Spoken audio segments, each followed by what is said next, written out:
راځئ نن غږیږو د مشروباتو یا د انرجیانو د څښلو په اړه چې څه تاوان لري.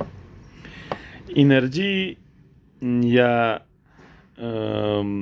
دغه هغه بوتل څښل کوم چې خلاص کړي او ټس غږ وکړي، دا د موږ د صحت لپاره ډېر زیات تاوان لري. تاوانونه یې ډېر زیات دي، خو تر ټولو زر تاوان یې څه شي ده چې انسان ته یې رسوي. تر ټولو اول د تاسې ذهن خرابوي، غاښونه هم خرابوي، نظر کمزوری کوي، ویښته تویېږي، هډوکی کمزوری کوي.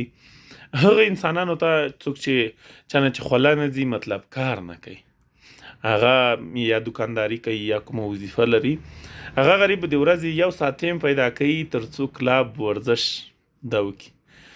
بیا د ورځې راځي هغه د ورزش چې د کړی او د بدن ته فایده وکړي، څو انرجیان یې چکي بیرته خپل ځان ته تاوان رسوي. دغه ویډیو تاسې وګورئ. دغه ویډیو کې د پیپسي چې مثال کلمې څنګه یي چې د پیپسي چکي، اول چې یخه وڅکي معده څنګه کوي، بیا کلمې څنګه کوي. دا ویډیو وګورئ.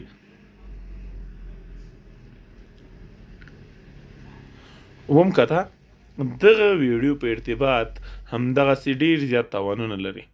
غاښونه، نظر مو، ویښته مو، ذهن مو، حتی څېړنې وایي چې ټینشن پیدا کوي، چې تاسې خپل ټینشن په دې کمول، بیا به کیسه به درنه خرابه سي. هغې نه د ډېر څکلې ښه نه دي. راځئ څه شي وکړو چې انرجیان نه بچ سو.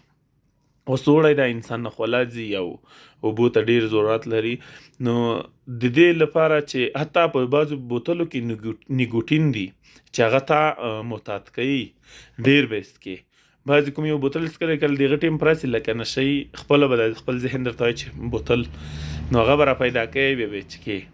نو د دغه لپاره راځئ ساده شربت، لیمونه شربت جوړ کړئ.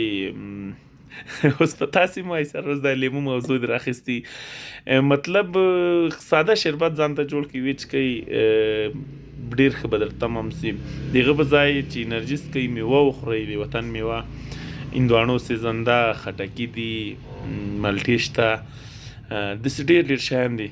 په دغه باندې خپله تنده هم ماته کوي، د بدن هغه خپل ویټامینونه هم پوره کوي.